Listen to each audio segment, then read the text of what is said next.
Oh my god,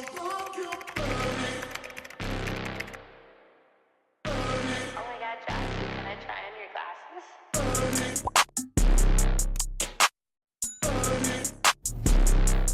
Hey y'all.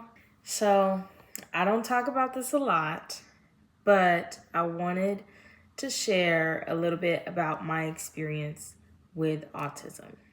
I was recently diagnosed in December of 2025, but I feel like my whole life I've always known that I was different than other kids or like my peers and stuff. Like I always knew that we were not the same. For a long time, I guess up until college, I really didn't understand why I was different. I just knew I was different. And it was a very hard feeling like to have about yourself, especially in those those critical years of like wanting to fit in middle school and stuff like that. Like I never knew what was wrong per se, even though there's nothing wrong with having autism. Like there's nothing wrong with me, but in that time it felt like something was wrong because I knew I was not the same. You get what I'm saying? For me, dealing with autism, it shows up more in like day-to-day life. I was diagnosed with level 1 autism, but I do feel like I can be bordering level 2 in a lot of aspects in my life. Like I have a hard time with transitions, especially like transitioning from doing one thing to another. You know that us girls especially do this, I think, when you get out of the shower and you're sitting there in your towel waiting to put clothes on and you're just kind of sitting there like on your phone or something like that. The difference between myself doing that and your average neurotypical doing that is that it's actually like my brain is like causing me to physically not move on to the next step. And it might take me, sometimes hours to do the next step of my day. Even like, for example, when plans change on any given day, I find it hard to continue the day. Like if I had, say I was gonna do this and then do this and then do this, but if this thing falls through, then my brain now finds it hard to complete this activity and this activity because dun dun dun is the order that my day was supposed to go in, and now it's not doing that, and now it feels like it can't be done.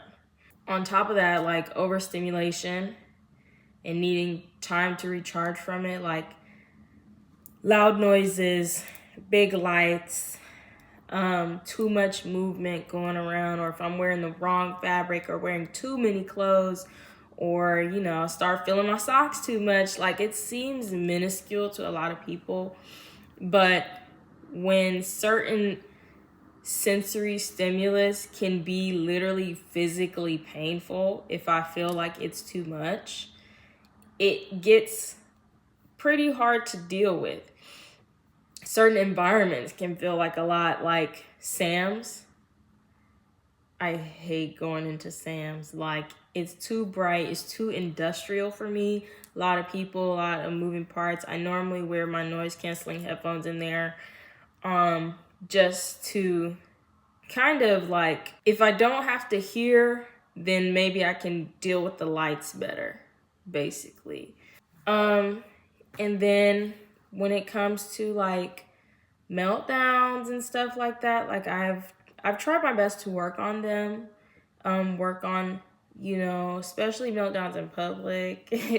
I try to work on them, but sometimes things become so overwhelming that I physically cannot keep it together, or like speech even feels like a huge effort. Like I won't be able to talk, and all I really can do is just cry or just shut down and not do anything, because everything out here is so much that I can't even give output. Also, with being a hairstylist, it can be really rewarding, like a really rewarding job, but it can also be a lot mentally depending on the day. Like, I'm not very good at making eye contact.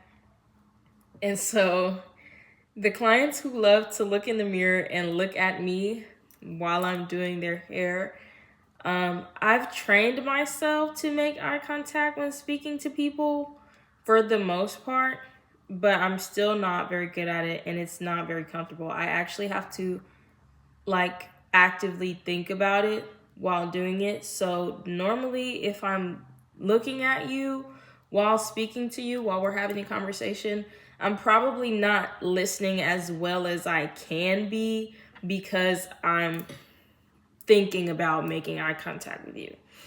And also just the overstimulation of sometimes my AC is too loud or it's too hot or too cold in there or it's overstimulated from something else before the client, and now I have to kind of push through and still have social interaction and small talk.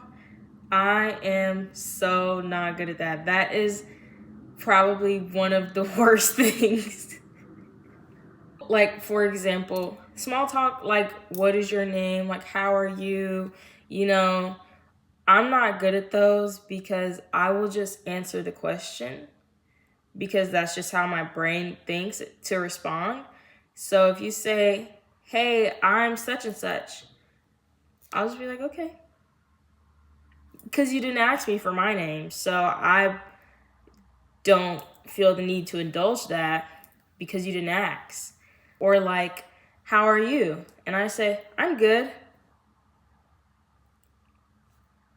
And then most people would expect you to ask, you know, how are you back? But my brain doesn't immediately go there. Not because I don't care. Some neurotypicals tend to think that like people with autism are insensitive because we don't do stuff like that. But I just was answering your question.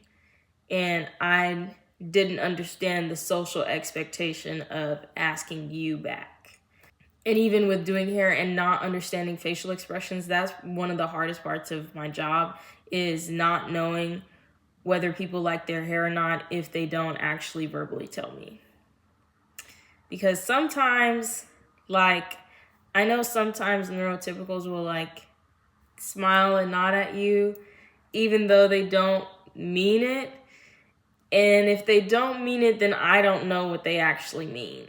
So if you don't actually tell me that you like your hair and it's good and I did a good job, then I can be satisfied with my work, you know, up to my standards, but I don't actually know whether you're satisfied or not if you don't make that clear. So that's probably one of the hardest things about my job, is just being hard on myself, not knowing whether clients like what I'm doing or not if they don't like say anything.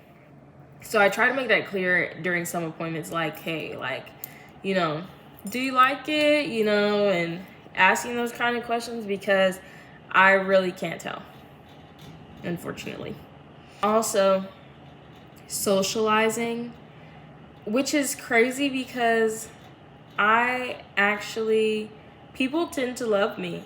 And that's not like, I'm not saying that conceitedly or anything like that, or to say that I'm just, you know, the best on the block or anything. I might be, but I'm not trying to say that. But socializing is also one of the hardest things just because I do a lot of masking.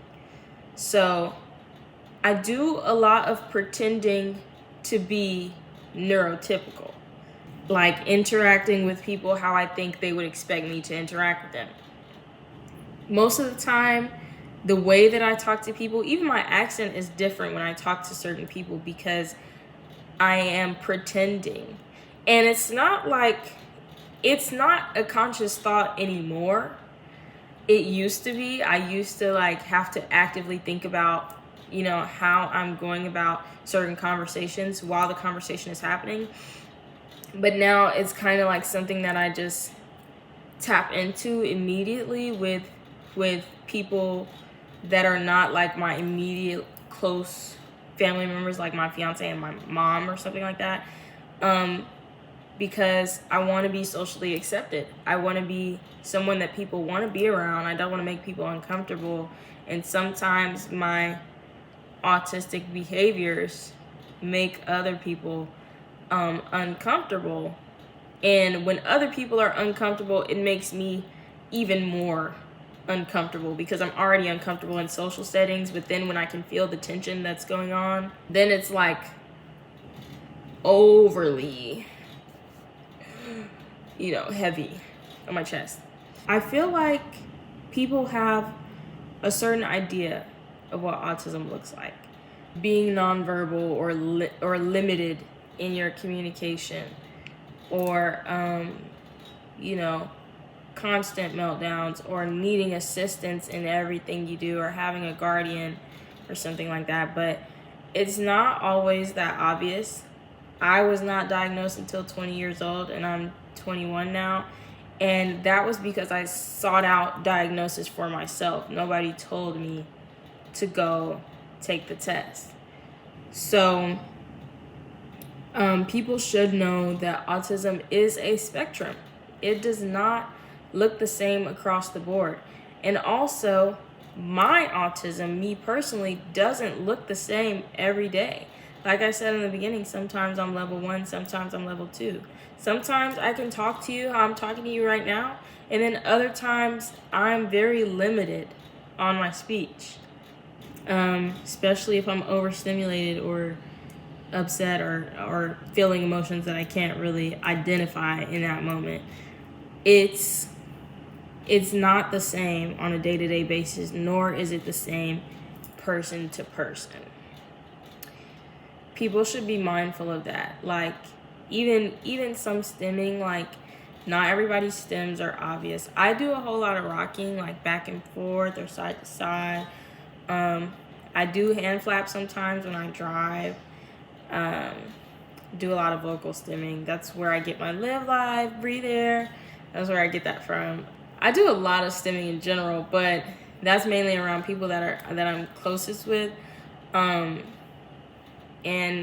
when I'm just around like regular civilians, I don't do a whole lot of that, or I try my best not to, because I've learned over time that it's not necessarily socially acceptable. So yeah, I kind of got to keep it to myself.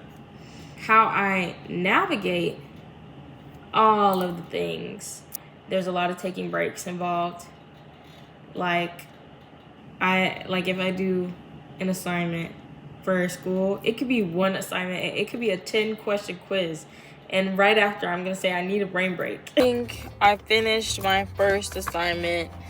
Now I need a brain break because that by itself already took so much energy, it's unreal. Or like just taking a break from socializing. Like if I went outside, socialized, did all the talking and all of that stuff, hanging out one day, I probably will sit in the house for a few days or sit in my car a lot. I do a lot of sitting in the car for my breaks just to calm down and, rest, because socializing and doing all the normal things takes a lot more energy out of me than your average person. I have quiet time at home, like if I'm reading or watching a documentary or something, or looking at my rocks, my special interests, and got my noise canceling headphones on, just not wanting to be bothered really, to try to make up that energy that I lost throughout the day. And on top of that, like I just have to manage my energy in general because I also have IBS. So I can't do a whole lot of exertion back to back, or my body will shut me down. It will sit me down and say, don't get up, and not in the fun way. So honestly, I'm still trying to figure it out.